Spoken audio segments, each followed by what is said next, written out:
aquí y que hemos sido además señalados, amenazados, metidos en listas negras por discrepar y por dar esa verdad oficial. Estamos en un momento, como decía, muy preocupante, porque formamos parte de la Unión Europea, nuestro país, España, y estamos en guerra con Rusia. A pesar de que no haya sido una guerra declarada y a pesar de que lo nieguen. Es una guerra proxy, es una guerra por delegación, muy parecido a la guerra que hubo en Siria, ¿no? Donde tampoco en teoría participábamos directamente, pero todos nuestros medios y todas nuestras estructuras militares pertenecientes a la OTAN apoyaban claramente a un mix de más de 90 mercenarios de diferentes países, yihadistas o islamofascistas, que intentaron derrocar a un gobierno incómodo como es el gobierno de la República Árabe Siria. Ya está desclasificado, ya hay testimonios de oficiales de la OTAN, tanto de Gran Bretaña como de Francia, de las fuerzas especiales, que entrenaron, financiaron y proveyeron de armas a esa miriada de grupos yihadistas que combatieron de forma terrorista contra el gobierno sirio, pero que además luego participaron en todos los atentados que hemos vivido en Europa. Yo viví algunos personalmente en Bruselas o en Estrasburgo, ¿no? Y curiosamente todos los que lideraron esos atentados terroristas habían recibido formación, o sus jefes de célula habían recibido entrenamiento y formación militar en la guerra terrorista contra la República Árabe de Siria. No es la primera guerra que vivimos ahora mismo en Europa, es la segunda guerra, después de la Segunda Guerra Mundial, que vivimos en el suelo europeo, y curiosamente siempre está involucrada la OTAN. La primera, como sabéis, fue la agresión contra la República Federal Yugoslava y Serbia en el año 1991, apelando además a ese derecho de injerencia humanitaria, que no es más que una carga de profundidad contra la Carta de Naciones Unidas y al principio de no injerencia. Es la forma que han tenido de optar para poder intervenir en países que no corresponden al esquema global que se ha desarrollado en la unipolaridad después de la caída de la Unión Soviética. Hay que recordarlo, ¿no? Los datos de este ataque a la República Federal Yugoslava, donde participaron aeronaves del Ejército del Aire Español, o sea, nuestros militares bombardearon en Yugoslavia, y además zonas civiles. No se contó así, la prensa no lo contó así, a pesar de que fue además la primera guerra en la que abiertamente se ataca a un medio de comunicación, como fue la radiotelevisión serbia, asesinando a una decena de periodistas. Fueron 78 días de campaña aérea. Más de 1.700 aeronaves participaron sobre el bombardeo durante 78 días. Fueron 38.000 misiones en los que se utilizaron 23.000 bombas y misiles. Además, todo fue bajo dirección de Estados Unidos. Se ha reconocido ya, y está desclasificado también, que solo un 1% de los objetivos los decidió los países europeos de la OTAN y los demás los decidió Estados Unidos.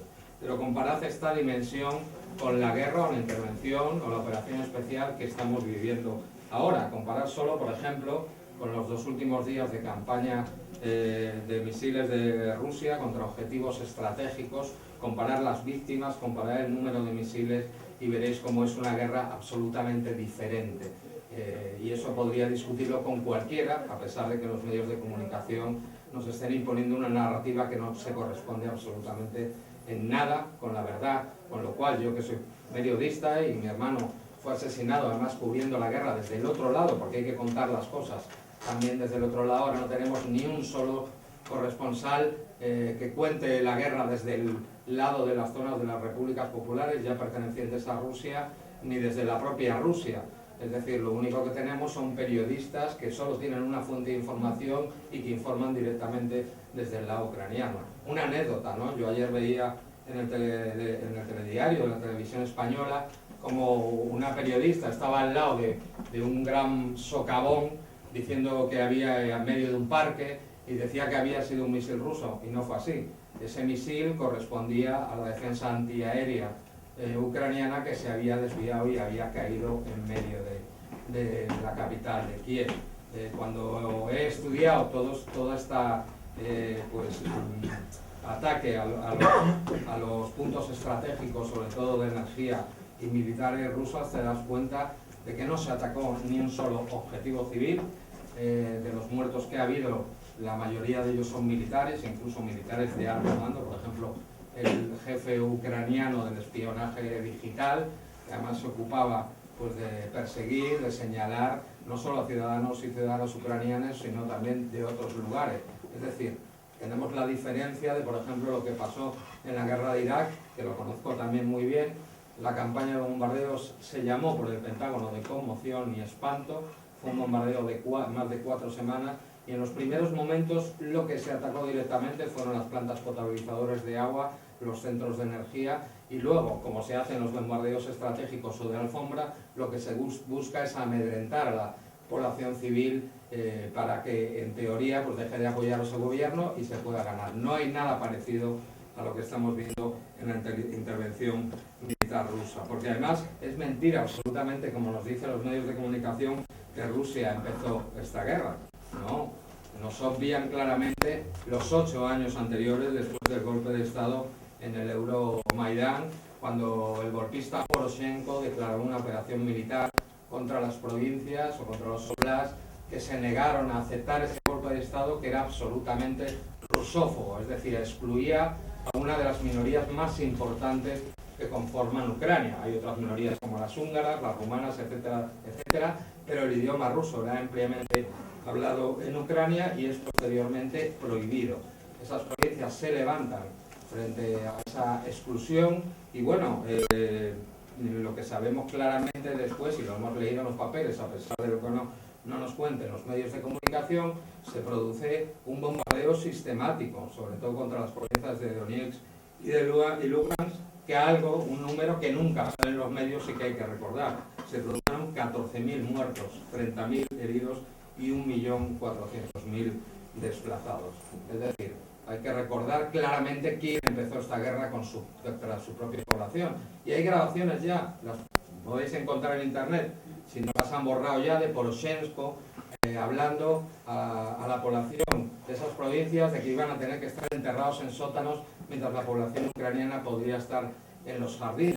O incluso ha reconocido que los acuerdos de Minsk, sobre todo el acuerdo de Minsk II, que daba una posibilidad política a solucionar el conflicto después del golpe de Estado, en realidad era una triquiñuela para poder rearmar al ejército ucraniano, que se ha convertido, con la ayuda de la OTAN, en el segundo ejército más importante de Europa, quitando evidentemente como primero al ruso. Ya tenemos declaraciones e informaciones de militares OTAN que afirman haber entrenado más de 10.000 militares ucranianos al año. Durante 8 años, imaginar, ¿no?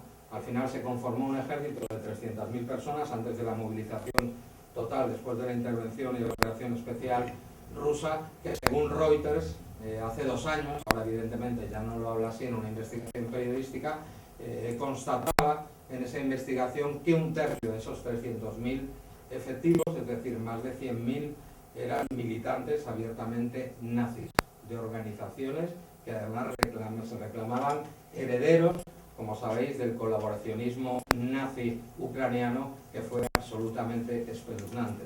Y todavía lo podemos ver ahí, aunque en los medios de comunicación nos lo quieran ocultar, ¿no? Zelensky, por ejemplo, dando una medalla a un militar ucraniano, y ese militar ucraniano en su chaleco antifragmentación llevando pues un parche de la división Galicia de las SS. Es decir, se ha aceptado abiertamente que esos elementos que dirigieron ese golpe de Estado, esa revolución de colores del Euromaidán propiciada por Europa, se sabía y se apoyó que eran organizaciones neonazis. Algo que no nos sorprende de la OTAN, ¿no? Porque cuando se descubrió por medio del juez Casson lo que era la estructura de ejércitos dormidos llamada Gladio en Italia, vemos claramente que todos esos ejércitos dormidos que crearon, preparando la posibilidad de que hubiera una invasión soviética, que nunca por supuesto la hubo, pues la mayoría de esos integrantes de esos ejércitos dormidos eran grupos ultraderechistas y grupos abiertamente nazis, ¿no?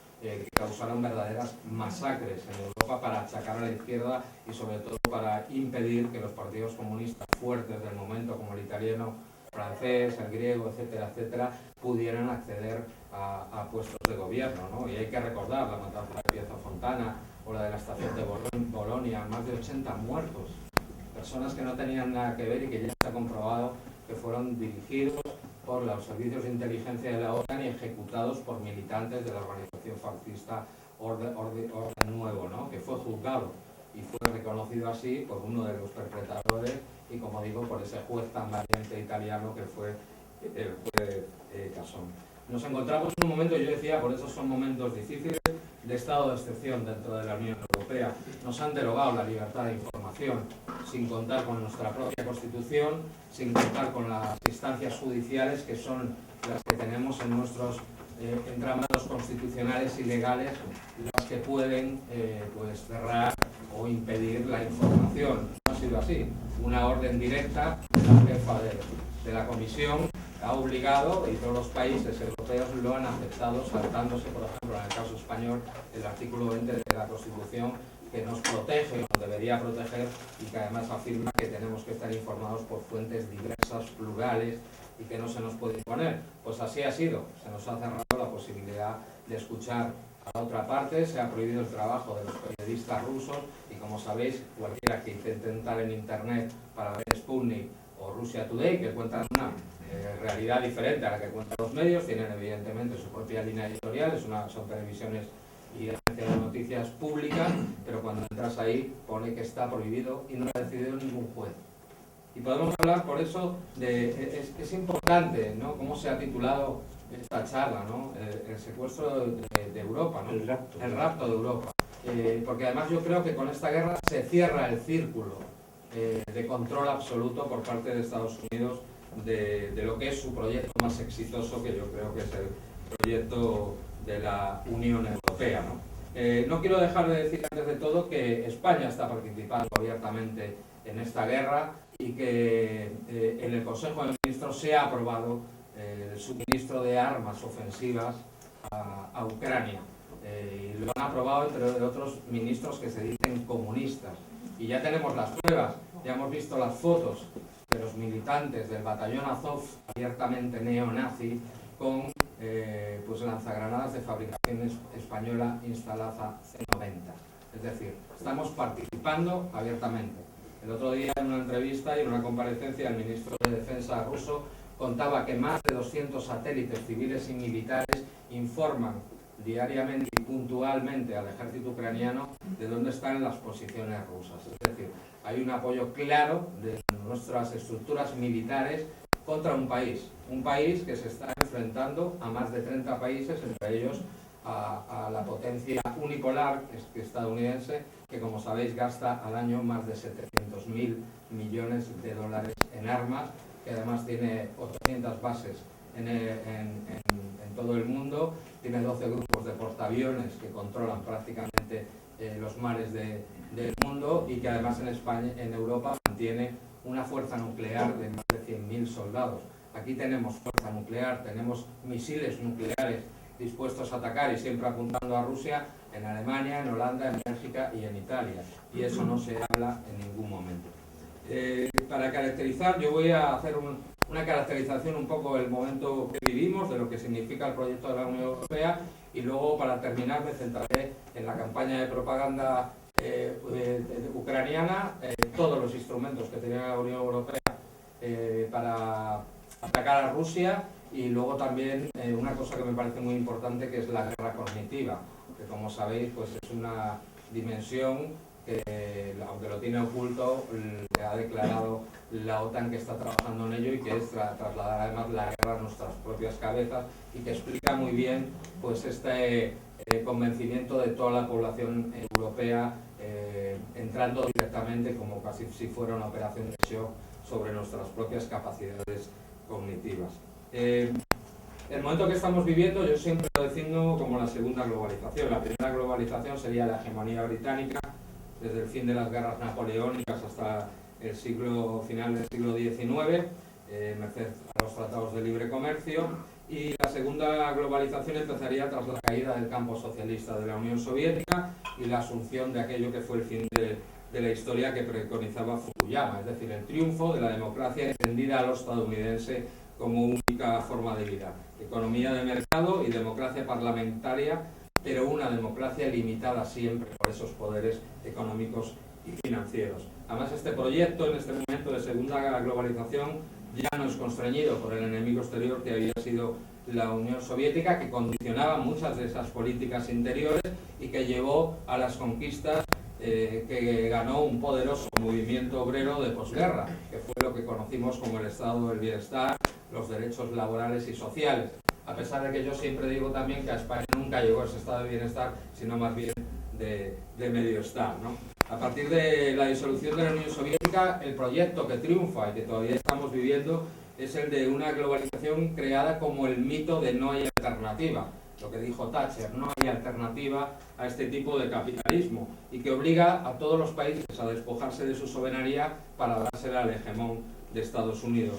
Que en el fondo, ¿qué es Estados Unidos? Pues el protector de los negocios de una gran oligarquía financiera y multinacional.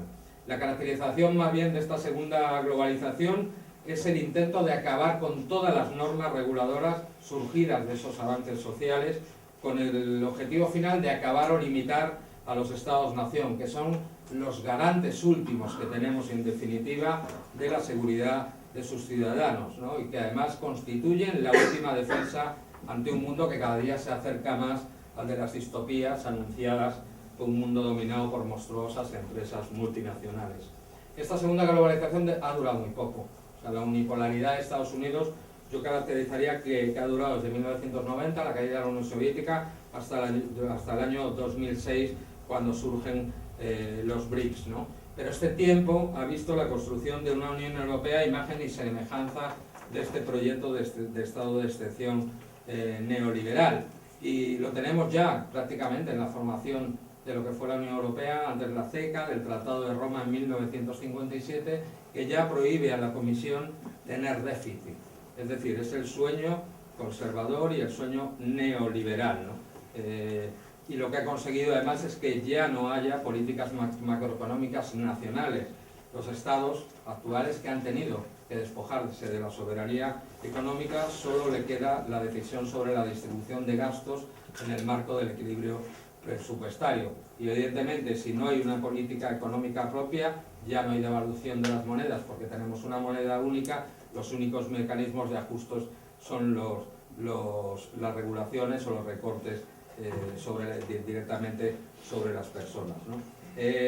La construcción de esa Unión Europea de la que hablaba antes, esa imagen y semejanza de ese proyecto de Estado de excepción neoliberal que fue anticipado en el Acta Única Europea, convertir el mercado en el Dios, pasando por encima de la protección de las personas, del ciudadano, como la acepción que surge de la Revolución Francesa y sobre todo poner por encima la libre circulación de capitales, que cristaliza en Maastricht como una forma además de hacer una Europa subalterna, que es lo importante de esta conferencia y de esta charla que vamos a mantener hoy. Es decir, como decía la doctrina Wolfowitz, para la era postsoviética, la primacía o la supremacía de Estados Unidos exige imponer riendas a la Unión Europea. La Unión Europea, como decía al principio, es de hecho uno de los pocos proyectos exitosos de Estados Unidos, porque ¿qué ha conseguido?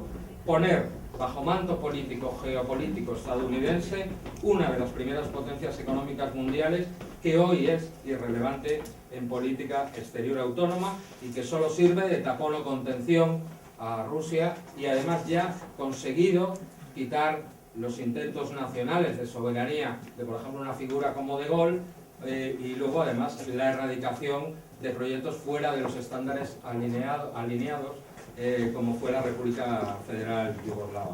Además, desde Europa, verla convertida en una base de proyección de tropas estadounidenses y haber puesto las capacidades militares europeas al servicio de los intereses estratégicos de Estados Unidos por medio de una OTAN ampliada, que además sigue ampliándose, como veis, con un cerco completo a Rusia cuando se incorporen y se diriman las diferencias que hay con Turquía, se incorporen Suecia y Finlandia. Solo quedaría claramente Bielorrusia y solo quedaría Ucrania, que es el pivote que han utilizado para tratar de hacer ese cerco ofensivo y constreñir a Rusia en su espacio geopolítico. De hecho, toda la reordinación de Europa tras la caída del bloque socialista pasa siempre por el brazo protector de la OTAN. La reunificación de Alemania se hace sobre la base de una OTAN que se reinventa como un pilar europeo y que delimita cada cumbre de la Unión Europea con una precedente reunión OTAN que marca siempre los límites.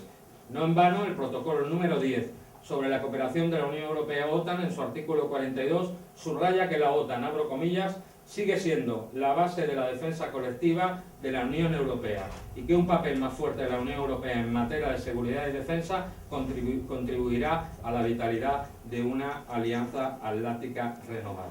Cuando vemos todos los conflictos que afectan hoy a nuestra vecindad, es decir, Ucrania, el arco mediterráneo, etcétera, etcétera, tiene que ver con el desafío de esa supremacía global estadounidense que hacen los llamados BRICS en 2006 en un encuentro tras la reunión de Naciones Unidas. Esto además, cuando nos vamos a los propios papeles estadounidenses, queda absolutamente claro. Y os voy a hablar un documento proveniente del Pentágono, la guía para la planificación de la defensa de los años fiscales 94 al 99, que fue filtrado a través del New York Times en marzo del 92, habla claramente que para ejercer su liderazgo global, los Estados Unidos deben impedir que otras potencias, incluidos los viejos y los nuevos aliados, puedan hacerse competitivas. Y aquí vamos claramente, y abro comillas, a lo que dice. Nuestro primer objetivo, recuerdo, palabras del Pentágono en un documento oficial, aunque secreto, pero que fue desvelado. Nuestro primer objetivo es impedir que resurja un nuevo rival, ya sea en el territorio de la ex Unión Soviética o en otro lugar que suponga una amenaza del orden de la que supuso anteriormente la Unión Soviética. Debemos impedir que cualquier potencia domine una región cuyos recursos serían suficientes, controlados estrechamente, para generar una potencia global. Estas regiones comprenden Europa Occidental, Asia Oriental, el territorio de la ex Unión Soviética y el Asia Suroccidental. En esta escena, subraya el documento, es de fundamental importancia preservar la OTAN como principal instrumento de defensa y seguridad occidental, así como el canal de influencia y participación estadounidense en los asuntos de seguridad europea. Mientras que Estados Unidos sostiene el objetivo de la integración europea, debe intentar impedir la creación de dispositivos de seguridad únicamente europeos que minarían la OTAN. Queda clarísimamente claro que aquello que hablaban de la autonomía estratégica europea no es cierto. Que todos los documentos de Estados Unidos han puesto a la OTAN para que controle no solo nuestra estructura militar, sino también las decisiones en política exterior. Y lo estamos viendo ahora. Yo decía que se ha cerrado el círculo, ¿por qué razón? Porque han conseguido que ya no haya figuras discrepantes.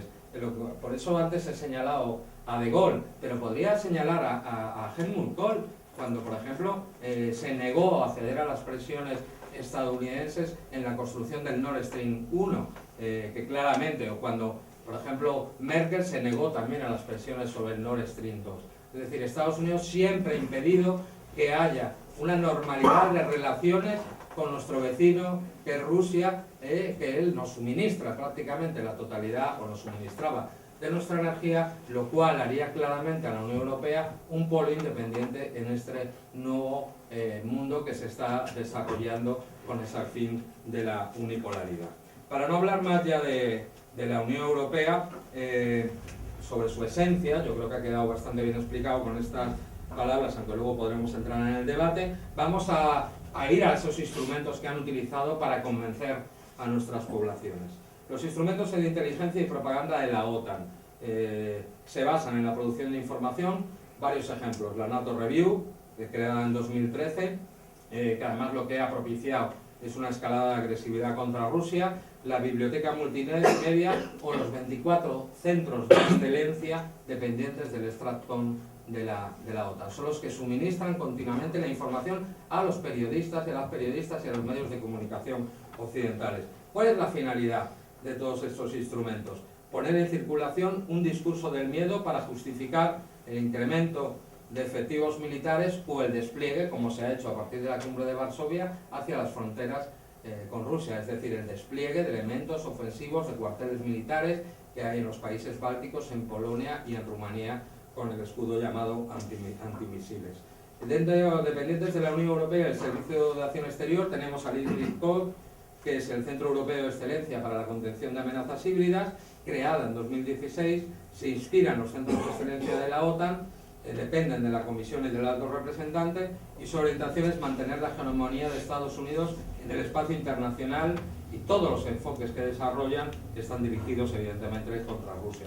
Sus autores, ahí queda claramente, todos ellos proceden de think tanks como el Atlantic Council o son ex cargos de defensa y seguridad de la OTAN. Luego tenemos el East Strat Task Force, forma parte también del Servicio de Acción Exterior de la Unión Europea, se define como una unidad de contrapropaganda contra Rusia y actúa en los países de la Asociación Oriental, es decir, en Armenia, en Azerbaiyán, en Bielorrusia, en Georgia, en Moldavia y en Ucrania. Lo que busca es apoyar y fortalecer medios nacionales e independientes, financiados evidentemente por ellos, con lo cual dejan de ser poco independientes, y lo que buscan es contrarrestar la presencia informativa de Rusia. El principal instrumento es un documento que publican habitualmente que se llama Disinformation Review, en inglés y en ruso, en el cual todas las informaciones muestran una percepción negativa de Rusia. ¿Cómo nos están contando la guerra de Rusia? Por medio de la propaganda. Es una vasta operación propagandística, y estos datos los sacó una investigación de los compañeros venezolanos de Misión Verdad, que os recomiendo que vayáis, aquí simplemente lo he resumido. Esta operación propagandística es dirigida por un ejército de estrategas en política exterior, lobistas de Washington y canales de noticias vinculadas a la inteligencia angloamericana. En ella operan más de 150 empresas de relaciones públicas, que encabezada por Nikki Regazzoni, que pertenece al PRR Network, y por Francis Hillman, importante consultor de relaciones públicas vinculados al gobierno británico. Son los que dirigen y coordinan a estas 150 empresas de relaciones públicas. La campaña difunde guías lingüísticas, mensajes claves y material visual, que son los que consumimos los ciudadanos de la Unión Europea y prácticamente de la globalidad del mundo. El Ministerio de Exterior de Ucrania distribuye siempre dosieres a los medios y a los influencers, y los materiales señala mensajes claves que luego se repiten en las informaciones, el lenguaje apropiado que se debe utilizar, la construcción de narrativa y los líderes y las personas a las que se debe entrevistar o no.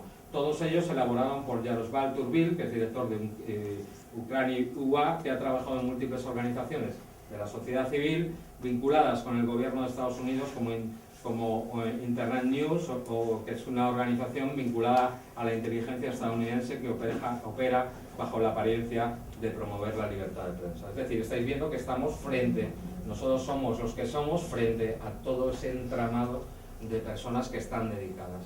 Y aquí, para terminar, quiero ir a, yo creo, lo que más me ha estremecido, ¿no? Últimamente, ¿no? A pesar de lo que vivimos, que son los planes de la guerra cognitiva de la OTAN, ¿no? Se ha tenido acceso a un estudio patrocinado por el Comando Aliado de Transformación de la OTAN, y como además lo justifica como una necesidad de adaptarse a la guerra política. La mente humana se ha convertido en una nueva escuela de la guerra. Esto es entrecomillado, lo dice en ese documento. Altera la comprensión y la reacción de forma gradual y sutil ante ciertos acontecimientos. Los instrumentos de la guerra cognitiva son guerra informática y neuroarmas, que aprovechan los avances en nanotecnología, biotecnología, informática y ciencias cognitivas. Lo definen como una nueva esfera que se suma a los 5 dominios de la guerra, que, como sabéis, son el aire, el mar, la tierra, ha sido el espacio, el ciberespacio, y se incluye ahora mismo la guerra cognitiva. No es la propaganda tradicional militar, ni son operaciones psicológicas. Estamos hablando de algo más profundo, que combina herramientas multidominio para no solo cambiar lo que las personas piensan, sino cómo actúan. La intención es la fragmentación social para condicionar la capacidad de toma de decisiones. Combina herramientas multidominio de ciencias cognitivas, psicología, el lenguaje, neurología, lógica, filosofía e informática, para degradar el conocimiento y frustrar el conocimiento de la población en general, no solo en las áreas militares o institucionales, sino en los ámbitos políticos, económicos, culturales y sociales. Utiliza ese cúmulo de recursos señalados antes, aplicados de forma sistemática, simultánea y segmentada en un mismo lapso de tiempo, de manera combinada y de forma constante. Se diferencia de la propaganda en que en ella el individuo se sometía pasivamente a la información y en la guerra cognitiva el individuo contribuye activamente a su promoción. Lo estamos viendo, esto es lo teórico, pero en el día a día vemos su aplicación práctica.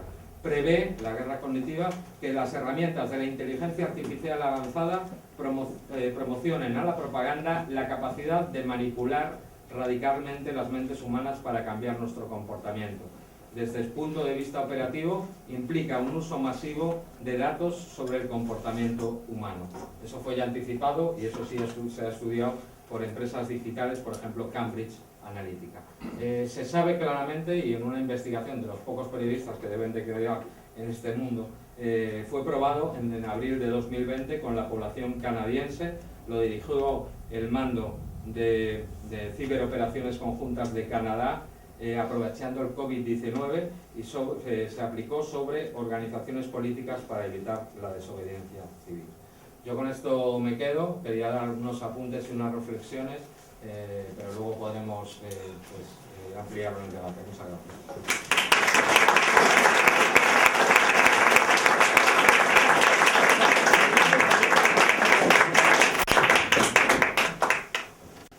Bueno, en primer lugar, muchas gracias a la plataforma, a los organizadores de este acto. Yo digo últimamente que en España la única pluralidad informativa que queda es que tenemos el mismo telediario con diferentes presentadores, independientemente de la cadena que sintonicemos. Es algo parecido a lo que ocurría en el franquismo en la radio. Solo había un informativo, que era el de Radio Nacional de España, entonces todas las cadenas de todo tipo desconectaban y ponían el informativo de Radio Nacional de España, el parte. Bien, ahora tenemos el parte en la práctica totalidad de las cadenas de televisión, públicas o privadas, con diferentes decorados o presentadores, el mismo parte. Da igual que sintonices Antena 3, da igual que pongas TVE, etc. A veces se cuela algo por equivocación, por alguna rendija, por parte de algún profesional, pero esa es la tónica general. Por eso son muy importantes este tipo de actos, ¿no? Con todas las dificultades que suponen, porque claro, se habla mucho, antes lo comentaba, antes de empezar, unos compañeros dicen muchos, es que claro, pensáis que vais a hacer la revolución por Twitter. No, o sea, yo he ido a decenas y he participado en decenas de actos, además como ponente, y a esos que dicen eso no los veo más que en Twitter. Por eso es importante salir también de los marcos que nos han marcado, valga la redundancia, perdón, desde los poderes que manejan esa guerra cognitiva que también ha explicado Javier, ¿no? ¿De dónde venimos, dónde estamos, hacia dónde vamos? De la misma forma que voy a hacer una especie de marco histórico de la situación actual, ¿no? Para entender dónde nos movemos, ¿no? De la misma forma que la Revolución Socialista de Octubre en Rusia marcó el siglo XX, algunos historiadores hablan de que el siglo XX realmente empieza en 1917, no en 1900. La disolución de la Unión Soviética, primero la caída del muro de Berlín en 1989 y posteriormente la disolución de la Unión Soviética en diciembre de 1991, marca el final del siglo XX, la última década, y las 2 décadas que llevamos del siglo XXI. O podemos entender lo que está pasando actualmente en el mundo sin verlo como consecuencia directa de la disolución de la Unión Soviética. A partir de la disolución de la Unión Soviética, Estados Unidos, lo ha explicado Javier, tampoco me voy a extender mucho en ello, se plantea un proceso de expansión hacia el este y de acorralamiento a Rusia, ¿no? Tras la disolución de la URSS, las tropas soviéticas se retiran de la parte oriental de Alemania, 500.000 de efectivos, nada menos. A cambio de nada. Había una especie de acuerdo tácito entre la dirigencia soviética ya agónica, Gorbachov no controlaba ni su propio partido ni su propio país aún menos, de que la OTAN no se iba a expandir hacia el este. Bueno, pues hicieron justo lo contrario, empezando por la República Democrática Alemana. La Unión Soviética retira sus efectivos y la OTAN ocupa el territorio. No olvidemos que Alemania es un país invadido por Estados Unidos actualmente. Lo sigue siendo.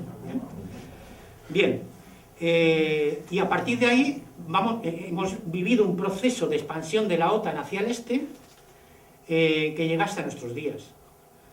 Un proceso de expansión que comienza con la RDA, pero continúa con Bulgaria, Checoslovaquia, Rumanía, Polonia, es decir, todos los países del área socialista europea. Y que llega hasta las fronteras de Rusia con la incorporación a la OTAN de los países bálticos. Estonia, Letonia y Lituania, que eso ya es frontera rusa. Quedaron dos estados colchón, que eran Bielorrusia y Ucrania. Ahora vamos a ver qué ha pasado ahí, pues lo estamos viendo. Y en el sur, en el flanco europeo sur, Estados Unidos y la OTAN se plantearon también acogotar a Rusia, fomentando los nacionalismos en las repúblicas del Cáucaso, con guerras también. Georgia, Armenia, Azerbaiyán, y sigue habiendo guerra ahí. Por ejemplo, en la que actualmente la contienda entre Azerbaiyán y Armenia. Es decir, todos estos acontecimientos vienen de la disolución de la URSS. Y esa hegemonía global de Estados Unidos, del fin de la historia, de que se hablaba y tal, ha sido muy sangrienta, porque se ha basado en un mundo cada vez más inestable, en un mundo con cada vez más guerras, y también en el fin o en el desmantelamiento del estado del bienestar en algunos países como los europeos, ¿no? España se implicó en todo este proceso a partir de un referéndum de adhesión a la OTAN que han incumplido sistemáticamente todos y cada uno de los gobiernos. No digo yo que no saliera el sí, por escaso margen salió el sí, pero se incumplieron los tres requisitos que el propio gobierno asumía en el referéndum. Es decir, no era una votación sobre eso, era una posición del gobierno que se votaba. Y los tres requisitos eran reducción de la presencia militar de Estados Unidos, ¿alguien lo ha notado? Que no haya armas nucleares en territorio español, ¿alguien lo puede comprobar? ¿Alguien sabe si las fragatas norteamericanas en Rota, donde por cierto se ha duplicado la presencia militar americana en barcos, no tienen armas nucleares? Y la no participación en la estructura militar. Esto es lo más cachondo, claro, porque desde el minuto 1 España participa en la estructura militar de la OTAN, es decir, el gobierno y los sucesivos gobiernos, hasta llegar a este, gobierno de coalición del PSOE y UP, han incumplido las condiciones de la adhesión de España a la OTAN. Y además estamos viviendo en este país un consenso sistémico sobre dos factores capitales para Estados Unidos, para la política exterior de Washington. Uno, el capitalismo, lo que llaman economía del mercado. No hay ninguna fuerza política parlamentaria que declaradamente cuestione el capitalismo. Las cuatro fuerzas principales, o cinco, si hablamos de los nacionalistas, ninguna de ellas cuestiona el sistema capitalista. Y ese consenso sistémico, además, se establece en otro factor fundamental, un eje central, la OTAN. No hay ninguna fuerza política española en el Parlamento que cuestione la presencia de España en la OTAN, o al menos las más importantes, PP, PSOE, UP, Vox y los nacionalistas. Por tanto, estamos en una situación geopolítica actual en la que Estados Unidos, como bien ha dicho Javier, esa segunda globalización ha durado muy poco, el curso inexorable de la historia nos lleva a que el eje, hasta ahora hegemónico en el mundo, que era el eje euroatlántico, se está desplazando hacia el este, y ya un eje euroasiático, fundamentalmente por la preeminencia de China, y por otro factor, porque China y Rusia han superado una etapa histórica que era de rivalidad entre China y la Unión Soviética en los años 70 y 80. Y ahora no solo han llegado a acuerdos fundamentales de tipo económico y político de política exterior. Son aliados estratégicos. Y son dos superpotencias complementarias. Rusia es una potencia energética, la mayor del mundo, la que tiene más recursos naturales del mundo, no solo carburantes de todo tipo, minerales también. Y además es una potencia tecnológica, porque ha heredado el alto nivel tecnológico de la Unión Soviética. Fueron los primeros que lo exportaron a China. De hecho, gran parte del desarrollo de China se explica por la transferencia de tecnología soviética desde Rusia, incluso en el ámbito espacial. Por tanto, Estados Unidos, esa segunda globalización, la ha intentado detener, prolongar Estados Unidos para cortar un curso inexorable de la historia, que es el desplazamiento de ese eje euroatlántico al eje euroasiático. Y lo están haciendo a costa de Europa, por eso este acto se llama el Rapto de Europa. De la misma forma que Estados Unidos se erigió como superpotencia global sobre las cenizas de Europa en 1945, siendo además la única superpotencia nuclear, duró poco, pero salieron de la Segunda Guerra Mundial como única superpotencia nuclear y como único superpoder, ¿no? De la misma forma, Estados Unidos pretende, a expensas de Europa, prolongar la agonía, es decir, evitar que ese desplazamiento de su hegemonía mundial unipolar se produzca de forma a corto plazo, ¿no? Pero esto es inexorable, por lo tanto, claro, Estados Unidos lo que está pretendiendo ahora es desestabilizar el mundo para empantanar a dos potencias como China y Rusia en una nueva guerra fría para repetir, para hacer la segunda edición, que esa sí le salió bien, de la Guerra Fría frente a la Unión Soviética. Pero claro, las circunstancias son muy diferentes. China es ahora mismo la fábrica del mundo y Rusia es una superpotencia energética y tecnológica. Por tanto, es aventurado decir que estamos en una guerra, no estamos en una guerra de Rusia contra Ucrania. Es una guerra proxy, que dicen en inglés, que están utilizando a Ucrania para luchar contra Rusia, es decir, en el fondo es una guerra de la OTAN contra Rusia. El propio secretario general Stoltenberg dijo ayer que la victoria de Rusia en el conflicto de Ucrania será la derrota de la OTAN, y esto no se puede permitir, lo dijo claramente. Esto es una guerra de la OTAN contra Rusia. Y me atrevería a decir que esto es además una guerra de Estados Unidos contra Europa. Estados Unidos ahora mismo ha conseguido que la fábrica de Europa, Alemania, esté de capa caída, y que incluso ya hay noticias de que hay empresas alemanas que se van a ir a Estados Unidos, porque están pagando el gas de sus fábricas un 40% más caro después de que no llegue el gas ruso. Y claro, cabe alguna duda de quién ha dinamitado el Nord Stream 2. Siempre que se investiga un crimen, el móvil, ¿no? ¿Quién tenía el móvil? Pues eso. Y luego otro factor fundamental, claro, al margen de Rusia, bueno, y relacionado con Rusia también, claro, que es China. Europa es el final de la ruta de la seda de China. Es decir, cuando Estados Unidos quiere hundir la economía europea para favorecer la economía propia y sus exportaciones, quiere también atacar a la economía china. Y porque una de las bases del comercio mundial es el comercio entre China y Europa, que es el final de la ruta de la seda. Y estamos bueno, pues esta es la situación a la que hemos llegado. Perdón. En algunos sectores de la izquierda se está diciendo que esto es una guerra interimperialista. La típica teoría trotskista de que, bueno, ni OTAN, ni Pacto de Varsovia, ni Unión Soviética, ni OTAN, ni no sé qué, ni esto, ni lo otro. Sino todo lo contrario. Y como estamos insistiendo en todos los actos, esta guerra no empezó en febrero. Esta guerra empezó en 2014 tras un golpe de ultraderecha. Y las zonas llamadas prorrusas del este de Ucrania se rebelaron contra ese golpe de ultraderecha, y a partir de ahí Kiev, el régimen de Kiev, con la cobertura de Estados Unidos, no olvidemos que Biden, el vicepresidente en esa época de Obama, fue uno de los hacedores del golpe de ultraderecha de Kiev, que además favoreció los negocios de su hijo, por cierto.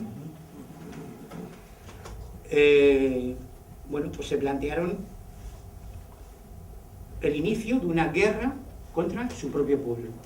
Se habla mucho en la propaganda occidental de Gaddafi bombardeaba a su propio pueblo, no sé quién bombardeaba. No, ellos empezaron a bombardear a su propio pueblo, al este de Ucrania, ¿no? Esta guerra empezó en 2014 y la confrontación de los antifascistas del Donbass con el régimen ultraderechista, declaradamente nazi en algunos aspectos de Ucrania, no era una guerra entre dos fuerzas imperialistas. Es decir, ese argumento, digamos, que cae sobre su propio peso, y además niega la mayor, que esta guerra empezó en 2014. Y además es un argumento de la guerra imperialista que asume la propaganda de la OTAN, que la guerra empezó ayer. No, la guerra empezó en 2014. Y Rusia ha tardado mucho, además, en intervenir. Porque claro, hablé al principio de que con los países bálticos la OTAN se puso en la frontera de Rusia. Pero claro, las primaveras en Bielorrusia, más el golpe de ultraderecha en Ucrania, tenían como objetivo situar a la OTAN ya también en el flanco oeste de Rusia, el este nuestro. Y claro, y situar además una fuerza de combate nuclear incluida a minutos de Moscú. Entonces, claro, han traspasado todas las líneas rojas habidas y por haber. Es decir, en algunos aspectos Rusia ha tardado demasiado en intervenir. Y claro, no es una guerra interimperialista entre Rusia y Estados Unidos. Es que la OTAN ha cruzado todas las líneas rojas de seguridad de Rusia y algo tenían que hacer. Claro, es una cuestión de supervivencia.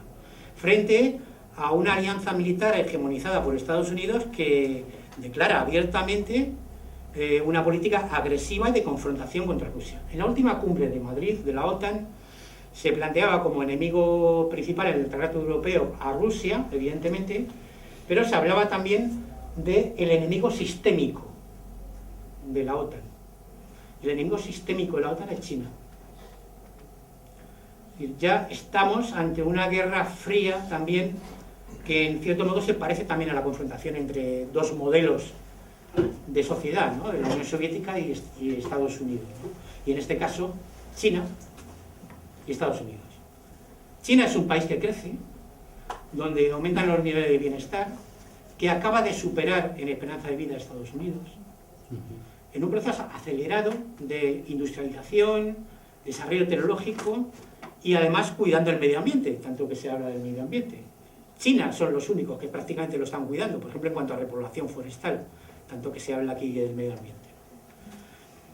Y claro, al final estamos ante una guerra fría entre Estados Unidos y China y un desarrollo, un proceso histórico que me parece inexorable e irreversible, que vamos hacia un mundo multipolar, hegemonizado desde el punto de vista económico por China, pero no desde el punto de vista imperial como lo fue Estados Unidos. China lo que está haciendo es invertir, también en su propio provecho, claro, pero invierte en desarrollo, en infraestructuras. Y Estados Unidos lo que está haciendo es invertir en armamento, porque claro, Estados Unidos, la base de la industria americana, de la economía americana, aparte de la especulación financiera de Wall Street, es el complejo militar de la industria armamentística, ¿no? Hay datos sobre esto, de la situación de Estados Unidos actual comparada con China, y lo estamos viendo en imágenes todos los días, ¿no? O sea, imágenes de Los Ángeles, de las grandes metrópolis, donde la gente está viviendo en la calle, etcétera, ¿no? Estados Unidos ha invertido hasta el momento más de 40.000 millones en armamento para Ucrania. Eso es un pozo sin fondo, porque claro, no tienen en cuenta, o no han tenido en cuenta, o sí lo saben, que Ucrania es el país más corrupto de Europa, y que gran parte de esos miles de millones de dólares no se sabe dónde acaban. Pues bien, se calcula que reparar los puentes estructuralmente deficientes del territorio norteamericano, que son miles, que se están cayendo a trozos, supondría una inversión de 40.800 millones de dólares en Estados Unidos. Es decir, lo que llevan gastado en armamento para Ucrania. Y siguen mandando dólares hacia Ucrania. ¿Por qué? Entre otras cosas porque quien gobierna en Estados Unidos actualmente es el partido de la guerra. Cuando en las últimas elecciones salió Biden, yo dije que había una buena noticia y una mala noticia. La buena noticia es que había perdido Trump y las malas noticias que había ganado Biden. Bien, pues estamos en la mala noticia, y una mala noticia mucho peor imaginable de todo lo imaginable que podíamos pensar, ¿no? Porque ahora estamos en una crisis internacional equiparable a la crisis de los misiles de Cuba y en una inestabilidad mundial que puede llevarnos a una confrontación nuclear. Se habla de la amenaza nuclear de Rusia y tal, pero claro, aquí los que más hablan de eso son los occidentales, empezando por Biden y continuando por la señora esa desequilibrada que es la nueva ministra británica, primera ministra británica, ¿no? Que dijo que no era su obligación, llegado el momento a apretar el botón nuclear, y le dije al periodista, aunque se acabara el mundo, sí, es mi obligación. Bueno, en fin, estamos en la peor situación imaginable ahora mismo en el mundo, y además estamos en un proceso de desmantelamiento del estado del bienestar en Europa que va a suponer un empobrecimiento. No ha llegado el invierno y vamos a ver qué pasa en Alemania. Hay brotes verdes de movilización social en varios países europeos. No es España, no hablo de España. En Francia están ahora mismo en una huelga del sector energético, de las refinerías. En la prensa dicen que la CGT, el sindicato de orientación comunista mayoritario en Francia, ha declarado la guerra al gobierno de Macron. Macron ha amenazado a los sindicalistas y a los trabajadores con sanciones si continúan con la huelga en las refinerías, y eso lo que ha hecho es enconar más el conflicto. La CGT ha dicho que entonces van a provocar más paros en más refinerías. Actualmente de las 6 refinerías francesas están funcionando 2. Por eso hay colas en las gasolineras y todo esto. Cosas que no explican, claro. Ese es el fondo de la cuestión. Y 2, Alemania. Alemania es el país donde más manifestaciones está habiendo contra la OTAN. Y contra Estados Unidos y a favor de acuerdos con Rusia. Yo creo que ellos conocen su historia y saben las consecuencias de lo que significa enfrentarse con Rusia, lo saben. Pero aparte de eso, yo creo que saben que llega el invierno. Y el invierno en Alemania no es el invierno de... Bueno, se parece al invierno de Madrid, pero no se parece al invierno de Alicante o de Cádiz. Y bueno, vamos a ver qué pasa en ese país cuando además las fábricas se empiecen a cerrar porque no pueden pagar los combustibles y el gas, ¿no? En fin, por tanto, no estamos en una guerra interimperialista, estamos en una guerra de una potencia que se niega a soltar las riendas de ser la única superpotencia del mundo en un mundo unipolar. Y eso ya se ha acabado. Y lo están haciendo a expensas y a costa de Europa. Por eso he dicho antes que Estados Unidos le ha declarado la guerra a Europa. Y en todo este mare magnum de confusión influyen mucho los medios de comunicación, las redes sociales y muchas cosas, ¿no? Y estamos asistiendo a esa guerra cognitiva y estamos asistiendo a cosas muy curiosas, ¿no? Por ejemplo, últimamente hemos asistido en España al parto de una nueva tribu urbana, que son los antifascistas pronazis.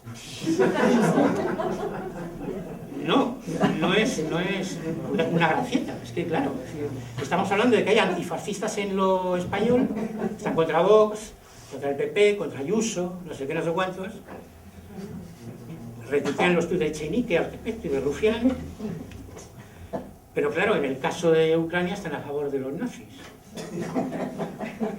Parafraseando a Berlanga, que estaba obsesionado con el imperio austrohúngaro, son antifascistas en lo húngaro, porque están en contra del gobierno húngaro, pero fascistas en lo ucraniano, ¿no? En fin, bueno,